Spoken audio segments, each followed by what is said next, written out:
এক হাতে খুন্তি এক হাতে ক্যামেরা, ভিডিও করতে করতে রান্না করছিলাম, ব্যাস ঘটে গেল বিপত্তি। হ্যালো এভরিওয়ান, তোমরা সবাই কেমন আছো? আশা করছি সবাই খুব ভালো আছো।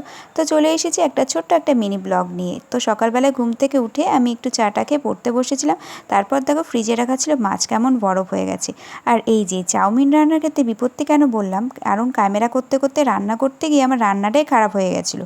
বলতে চাউমিনটা একটু বেশি ভাজা হয়ে গেছিলো। তাছাড়া অলওয়েজ কিন্তু ভালোই হয়েছিল খেতে।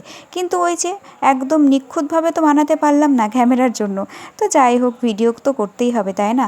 তো একটু একটু শিখছি ভিডিও করতে করতে রান্না করা, কারণ ভবিষ্যতে যদি করি কখনো তো সেটা তো করতে হবে, তো সেই জন্য। তো দেখো স্নান করে নিয়েছি, স্নান করে নিয়ে আমি কিন্তু একটু চুল কাটবো ভাবলাম, কারণ আর দুদিন পরেই তো পুজো।